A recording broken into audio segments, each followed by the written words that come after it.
नमस्कार शेतकरी बांधवांनो, स्वागत आहे आपल्या किसान राजा यूट्यूब चॅनलमध्ये। आज आपण महाराष्ट्र राज्यातील मुख्य बाजार समितीमध्ये कापसाचे बाजारभाव बघणार आहोत। अकोला बाजार समिती असेल, सेलू बाजार समिती असेल, अकोट बाजार समिती असेल, खामगाव बाजार समिती असेल, इत्यादी बाजार समितीमधील कापसाचे बाजारभाव आज आपण या ठिकाणी बघणार आहोत। पहिली बाजार समिती आहे सेलू। कापसाची आवक आहे 4,919 क्विंटल, कमीत कमी बाजारभाव 6,500, जास्तीत जास्त बाजारभाव भेटलेले आहे 8,150 रुपये प्रति क्विंटल।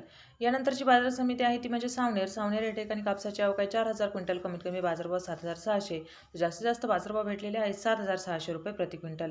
यानंतरची बाजार समिती आपण पाहू शकता ती म्हणजे उमरेड। उमरेड या ठिकाणी कापसाची आवक आहे 1,378 क्विंटल, कमीत कमी बाजारभाव आहे 6,500, तर जास्तीत जास्त बाजारभाव भेटलेला आहे 7,790 रुपये प्रति क्विंटल। पुढची बाजार समिती आहे ती म्हणजे राळेगाव। राळेगाव या ठिकाणी कापसाची आवक आहे 3,800 क्विंटल, कमीत कमी बाजारभाव 6,800, तर जास्तीत जास्त बाजारभाव भेटलेला आहे 8,140 रुपये प्रति क्विंटल।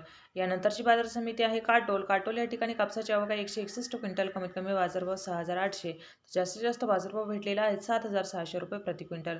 पुढची बाजार समिती आहे ती म्हणजे देऊळगाव राजा। देऊळगाव राजा या ठिकाणी कापसाची आवक आहे 1,200 क्विंटल, कमीत कमी बाजारभाव 7,800, तर जास्तीत जास्त बाजारभाव भेटलेला आहे 8,150 रुपये प्रति क्विंटल। यानंतरची बाजार समिती आहे वरोरा शेगाव। वरोरा शेगाव या ठिकाणी कापसाची आवक आहे 121 क्विंटल, कमीत कमी बाजारभाव आहे 6,900, तर जास्तीत जास्त बाजारभाव भेटलेला आहे 7,700 रुपये प्रति क्विंटल। पुढची बाजार समिती आहे हिंगणघाट। हिंगणघाट या ठिकाणी कापसाची आवक आहे 11,500 क्विंटल, कमीत कमी बाजारभाव 6,500, तर जास्तीत जास्त बाजारभाव भेटलेला आहे 8,135 रुपये प्रति क्विंटल। यानंतरची बाजार समिती आहे पुलगाव। पुलगाव या ठिकाणी कापसाची आवक आहे 965 क्विंटल, कमीत कमी बाजारभाव 6,000, जास्तीत जास्त बाजारभाव भेटलेला आहे 8,325 रुपये प्रति क्विंटल। धन्यवाद शेतकरी बांधवांनो, चॅनलला सबस्क्राईब करा, व्हिडिओला लाईक करा आणि जास्तीत जास्त शेअर करा।